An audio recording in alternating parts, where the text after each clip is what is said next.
விடிஞ்சு எவ்வளவு நேரம் ஆகுது, வெளியே வந்து ஒரு காபி போட்டு கொடுப்போமான்னு இல்லாம எழுந்து உட்காந்து என்ன பண்ணிக்கிட்டு இருக்கா இவ? ஏண்டி சின்ன பொண்ணே? அத்தை அத்தை ஏன் மருமோள, ஏன் இப்ப விக்கி விக்கி அழுதுகிட்டு இருக்க? ஏமா எதனா பேய் கனவு கண்டியாமா? பயந்துட்டியாமா?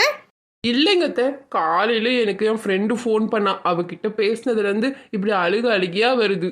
எது விடிய காத்தால ஃபோன் பண்ணாளா? எவடி அவ? அவ எவன்னு தெரிஞ்சுட்டு என்ன பண்ண போறீங்க? என்ன விஷயம்னு கேளுங்க. சரி மருமோள, முதல்ல அழறத நிறுத்து, சொல்லு என்ன விஷயம்?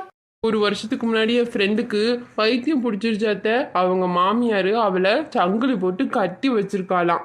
நேற்று என் ஃப்ரெண்டு அந்த பக்கம் போகும்போது பார்த்துட்டு வந்து என்கிட்ட சொன்னான், ஏங்க அத்தை, வருங்காலத்துல எனக்கும் பைத்தியம் பிடிச்சா நீங்களும் என்ன சங்கிலி போட்டு கட்டி வைப்பீங்களா?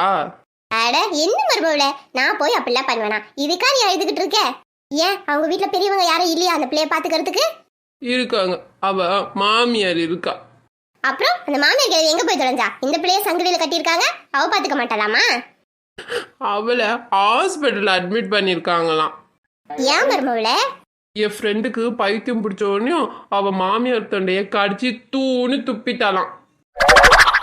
அடி பாவிகளா, பைத்தியம் பிடிச்சா கூட மாமியாரா கடிப்பாளுங்க போல இருக்கே. எங்கத்த நீங்க கட்டி போட மாட்டீங்களா என்ன? இவ ஏன் இப்படி எல்லாம் கேக்குறா? ஒருவேளை இவளுக்கு பைத்தியம் பிடிச்சிருச்சோ? ஏன் சின்ன பொண்ணு, நான் காபி போட்டு தருவாமா? உடம்பு கிடம்பு எதனா பண்ணுதா?